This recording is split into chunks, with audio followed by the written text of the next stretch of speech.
20일 화요일 새벽기도에 나오신 하늘 가족 여러분 환영합니다. 우리 사도신경 하심으로 우리의 신앙을 고백하겠습니다. 전능하사 천지를 만드신 하나님 아버지를 내가 믿사오며 그 외아들 우리 주 예수 그리스도를 믿사오니 이는 성령으로 잉태하사 동정녀 마리아에게 나시고 본디오 빌라도에게 고난을 받으사 십자가에 못 박혀 죽으시고 장사한 지 사흘 만에 죽은 자 가운데서 다시 살아나시며 하늘에 오르사 전능하신 하나님 우편에 앉아 계시다가 저리로서 산자와 죽은 자를 심판하러 오시리라. 성령을 믿사오며 거룩한 공회와 성도가 서로 교통하는 것과 죄를 사하여 주시는 것과 몸이 다시 사는 것과 영원히 사는 것을 믿사옵나이다. 아멘. 우리 찬송가 370장 주 안에 있는 나에게 함께 찬양 드리겠습니다. 찬송가 370장 주 안에 있는 나에게 함께 찬양 드리겠습니다. 주 안에 있는 나에게 딴 근심이 있으랴 십자가 밑에 나가 내 짐을 풀었네. 주님을 찬송하면서 할렐루야 할렐루야 내 앞길 멀고 험해도 나 주님만 따라가리. 그 두려움이 변하여 내 기도 되었고 전날의 한숨 변하여 내 노래 되었네. 주님을 찬송하면서 할렐루야 할렐루야 내 앞길 멀고 험해도 나 주님만 따라가리. 내 주는 자비하셔서 늘 함께 계시고 내 궁핍함을 아시고 늘 채워주시네. 주님을 찬송하면서 할렐루야 할렐루야 내 앞길 멀고 험해도 나 주님만 따라가리. 내 주와 맺은 언약은 영불변하시니 그 나라 가기까지는 늘 보호하시네.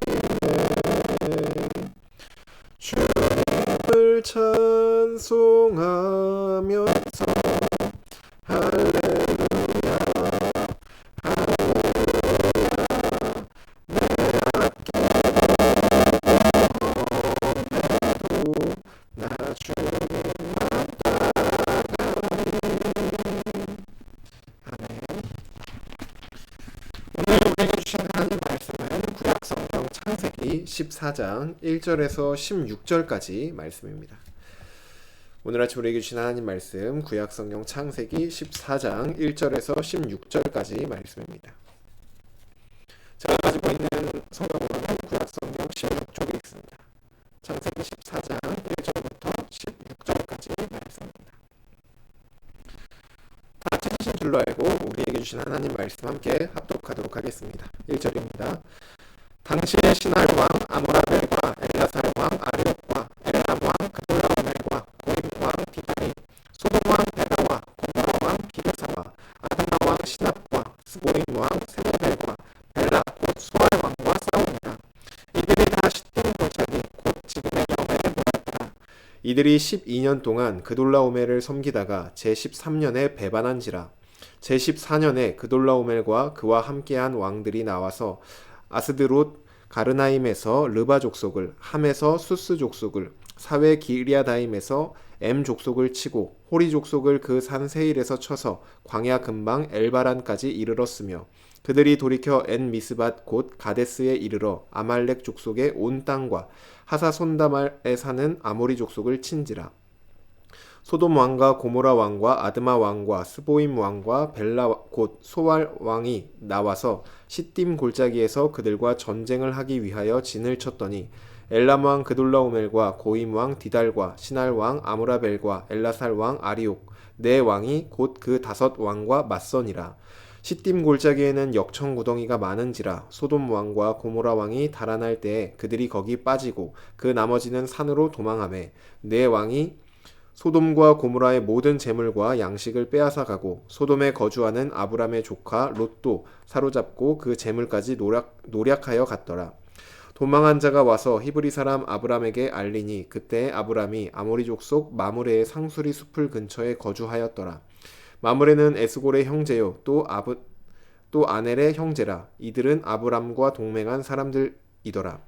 아브람이 그의 조카가 사로잡혔음을 듣고 집에서 길리고 훈련된 자 318명을 거느리고 단까지 쫓아가서 그와 그의 가신들이 나뉘어 밤에 그들을 쳐 부수고 다메섹 왼편 호바까지 쫓아가 모든 빼앗겼던 재물과 자기의 조카 롯과 그의 재물과 또 부녀와 친척을 다 찾아왔더라.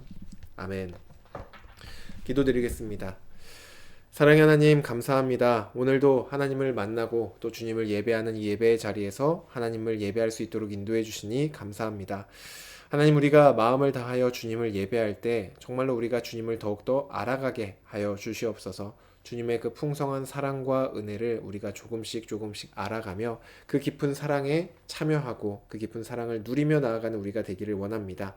주님, 우리에게 말씀을 통하여서 하나님을 알려주시고 그 깨달은 바대로 하나님을 더욱더 깊이 사랑하는 우리가 되게 하여 주시옵소서. 마음을 다하여 주님의 이름만을 높여드립니다. 주님, 받아 주시옵소서. 감사드리며 예수님의 이름으로 기도드립니다. 아멘. 할렐루야. 오늘 우리 함께 읽은 창세기 14장 1절부터 16절까지 말씀으로 하나님 말씀 함께 나누고자 합니다. 네, 오늘 우리가 함께 읽은 본문은 아브라함이 조카 롯을 구하기 위하여서 동방의 연합군들과 싸워 승리하고 돌아오는 그런 내용을 담고 있습니다. 오늘 이런 내용 함께 살펴보면서 우리가 묵상할 수 있는 내용을 함께 나누어 보려고 합니다. 먼저 오늘 본문의 배경이 1절부터 12절까지 아주 길고 자세하게 나옵니다. 당시에 가나안 땅에 있던 소돔 왕, 그리고 고모라 왕, 아드마 왕, 스보임 왕, 소알 왕은 엘람 왕이었던 그돌라오멜을 12년 동안 섬겼습니다. 하지만 13년째 되던 해에 5개의 동맹국은 그돌라오멜을 배반하였다라고 말을 합니다. 그러자 엘람 왕 그돌라오멜은 그 주변에 있던 다른 왕들과 동맹을 하여서 자신을 배반했던 그 5나라를 공격하기 시작합니다. 그돌라오멜을 중심으로 한 연합군은 5절에서 7절을 보시면 연전연승을 하며 무섭게 다가왔고 마침내 시딤 골짜기에서 양쪽 연합군의 전쟁이 시작되었습니다. 전쟁의 결과는 그돌라오멜의 연합군이 승리를 하였고 이 전쟁으로 인하여서 소돔과 고모라의 모든 재물과 양식을 빼앗기게 되었습니다. 그런데 어제 우리가 본문에서 함께 살펴보았던 것처럼 아브라함의 조카였던 롯이 소돔 땅에서 거주를 하고 있었죠. 그래서 롯과 그의 재물도 다 끌려가게 된 그런 상황에 처했습니다. 지금이야 인터넷과 통신이 잘 발달해서 세계 곳곳의 소식을 우리가 뉴스나 유튜브나 이런 것들을 통해서 쉽게 접할 수 있지만 당시에는 전혀 그렇지 않았습니다. 롯이 지금 잡혀갔지만 아브라함은 그 소식을 알 길이 없었죠. 그런데 여기서부터 하나님의 보이지 않는 손이 역사하고 있었습니다. 전쟁에서 도망친 생존자가 친히 아브라함을 찾아와서 당신의 조카 롯이 잡혀갔습니다 라는 그 소식을 알려준 것입니다. 오늘 본문은 하나님께서 그 사람을 통해 알려주었다, 아브라함에게 그 소식을 알려주었다 이렇게 분명하게 말하고 있지는 않습니다. 하지만 우리는 이 일이 우연하게 일어난 일이 아니라 보이지 않는 하나님께서 일하고 계셨다는 것을 우리는 알 수 있습니다. 이처럼 하나님은 우리 눈에 보이도록 일하시기도 하지만 우리 눈에 보이지 않게 일하실 때도 너무나도 많이 있습니다. 항상 하나님은 우리 눈에 보이지 않더라도 우리를 위하여, 하나님의 일을 위하여 일하고 계심을 우리가 꼭 기억해야 합니다. 이어서 조카 롯이 이제 잡혀간 소식을 듣게 된 아브라함은 14절에 바로 나갈 준비를 하여서 집에서 훈련한 318명의 정예들과 함께 조카 롯을 되찾으러 갑니다. 아브라함과 그의 사람들은 연합군을 쳐 부수고 또 빼앗겼던 모든 재물과 조카를 되찾아 왔습니다. 여기서 우리가 생각해 보아야 할 것이 있는데 무엇이냐 하면은 지금 이 당시에 아브라함의 나이가 70대 한 후반에서 80대 초반 정도의 할아버지라는 것입니다. 그리고 그가 훈련했던 사람들이 아무리 잘 훈련을 받았다 하더라도 나라에서 체계적으로 군사훈련을 받은 군인이 아니라 사병, 한 개인이 거느리고 있는 사병일 뿐이라는 것. 또한 야간에 기습을 했다고는 하지만 318명이라는 이 숫자로 연전연승을 해왔던 강대한 4개의 나라가 연합한 이 연합군을 싸워서 승리한다는 것은 불가능한 일에 가깝습니다. 할아버지였고 또 개인이 소유한 사병이었고 또 압도적인 병력 차이를 뛰어넘어서 아브라함이 승리를 할 수 있었던 것은 하나님의 도우심이 있었기 때문이다 라고 밖에 우리는 말할 수 없습니다. 그런데 아브라함이 롯이 잡혀갔다는 소식을 듣고 그를 구하러 출발할 때까지의 내용을 살펴보면은 아브라함이 하나님께 어떻게 해야 됩니까? 라고 기도를 했다던가 아니면 제단을 쌓고 하나님 이번 전쟁에서 우리가 승리할 수 있게 도와주십시오 라고 예배를 드렸다던가 그런 내용이 전혀 나오지 않습니다. 아브라함이 롯을 구하러 간 것은 하나님께 묻고 그분의 뜻을 구한 뒤에 움직인 것이 아니라 급박한 상황 속에서 빨리 판단을 내리고 움직인 것입니다. 우리가 배우기로는 아무리 급한 일이 생겨도 하나님께 먼저 기도로 묻고 그 뜻에 순종해야 한다고 배워왔습니다. 그리고 그것이 맞죠. 그렇지 않고서 내가 선택해서 행동하면은 그 일의 결과가 좋지 않을 것만 같습니다. 그래서 우리가 느끼는 대로라면은 지금 아브라함은 하나님께 구하지도 않았고 하나님께 이 전쟁에서 우리를 도와달라고 이렇게 얘기를 하지도 않았고 그 상태로 전쟁에 나갔기 때문에 승리를 하는 것이 아니라 패배를 맞이해야 정상적인 것 같습니다. 그리고 아브라함은 내가 아무리 급했어도 기도를 하고 갔어야 됐는데 라고 후회하며 깨달음을 얻는 것으로 오늘의 내용이 마무리가 되어야 될 것만 같아 보입니다. 하지만 하나님은 처음부터 이 말도 안 되는 상황 속으로 달려나아가는 아브라함을 지켜주셨고 또한 그가 승리할 수 있도록 도와주셨습니다. 왜냐? 하나님께서 아브라함에게 하신 약속을 신실하게 지키고 계셨기 때문입니다. 하나님께서는 아브라함을 통하여 그의 자손을 통하여 모든 민족이 복을 받게 하겠다고 약속을 하셨죠. 하나님은 아브라함을 볼 때 어디 나를 의지하나 보자 이렇게 지켜보시다가 아브라함이 하나님께 의지하거나 기도를 하면 그때 도와주시고 의지하지 않으면 어디 한번 네 마음대로 해봐 이렇게 벌을 주시거나 내버려 두시는 분이 아닙니다. 그가 어떠한 상황에 있든 그가 어떻게 행동을 하든 그가 어떠한 태도를 취하건 하나님은 그를 지키시며 돌보아 주시기를 원하시는 분이십니다. 이러한 신실하신 하나님은 아브라함에게만 신실하게 대하시는 것이 아니라 바로 우리들에게도 신실하게 대해 주십니다. 우리는 신실하신 하나님에 대해서 가끔 오해를 하곤 하는데 어떤 오해를 하냐 하면은 내가 기도로 준비하지 않으면 기도하지 않은 것에 대해서 문제가 생기게 하신다. 하나님은 그런 것에서 문제를 발생하게 하신다. 라는 오해입니다. 예를 들어 어떤 것이 있냐면은 우리가 길을 가다가 넘어졌습니다. 그때 이렇게 생각을 하는 것이죠. 내가 오늘 집에서 나올 때 교통사고로부터 지켜달라고는 기도했는데 넘어지지 않게 해달라고는 기도를 안 했구나. 그래서 내가 넘어졌구나. 이렇게 생각을 하는 것입니다. 하나님은 우리가 넘어지지 않게 해달라고 기도하지 않으면 우리를 넘어뜨리시는 그런 분이 아니십니다. 우리가 기도하지 않아도 우리를 지켜주시는 분입니다. 제가 넘어지는 것에 대해서만 예시를 들었지만 이 외의 모든 영역에서도 같습니다. 하나님은 우리가 기도하지 않은 부분들, 기도하지 못한 부분들을 어떻게든 찾아내서 우리에게 벌을 주는 분이 아니라 항상 우리가 기도하지 못한 영역에서도 우리를 돕기를 원하시고 실제로 돕고 계시는 분이 우리의 하나님입니다. 부모님이 어린 자녀를 돌볼 때도 자녀가 도와달라고 하는 것뿐만이 아니라 부모님께서 보실 때 이 아이가 어떤 이런 부분에선 도움이 필요하겠다라는 부분들이 있으면은 그 자녀를 도와주죠. 마찬가지로 하나님 아버지도 자녀인 우리를 그렇게 도와주십니다. 우리가 기도로 구하는 부분에서 당연히 우리에게 도움을 주지만 우리가 기도로 구하지 못하는 영역에서도 하나님이 보실 때 우리에게 필요한 부분들을 도우시고 지켜주시는 그러한 분이 바로 우리의 아버지이십니다. 이 말은 우리가 기도를 해야 될 필요가 없다 이걸 말하는 것이 아닙니다. 기도는 해야 되고 또 기도를 하는 것이 좋습니다. 하나님께서 우리가 기도를 하지 않아도 우리를 지켜주고 계시는데 거기다 우리가 기도를 하면 얼마나 우리를 더 이뻐하시고 또 이렇게 지켜주시겠습니까? 그러니까 기도를 해야 하는데 단 기도와 하나님에 대해서 오해를 하지 말자라는 것입니다.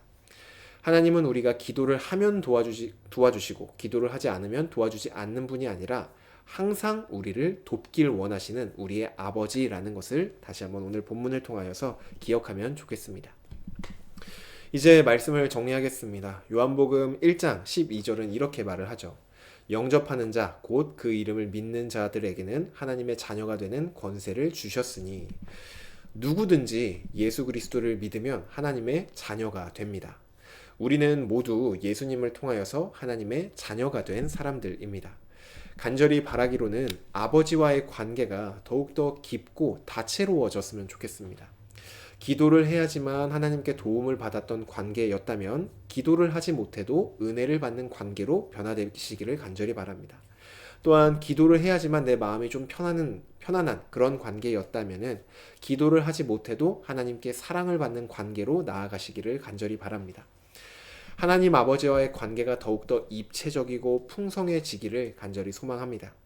특별히 우리가 그러한 관계로 나아갈 수 있는 좋은 방법은 우리에게 주신 이 하나님의 말씀 안에 담겨 있습니다.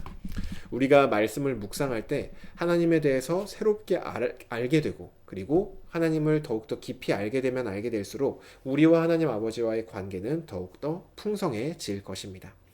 만약 이것이 혼자 하는 것이 어렵다면 양육을 통하여서 도움을 받는 것도 좋습니다. 항상 하나님과의 관계가 제자리에 머물러 있는 그런 것이 아니라 하루하루가 다르게 정말 하나님과의 관계가 한 걸음 한 걸음 더욱더 가까워지고 더욱더 깊어지고 더욱더 풍성해지고 더욱더 입체적이고 다채로워지기를 주님의 이름으로 축복합니다. 주신 말씀 놓고 기도드리겠습니다.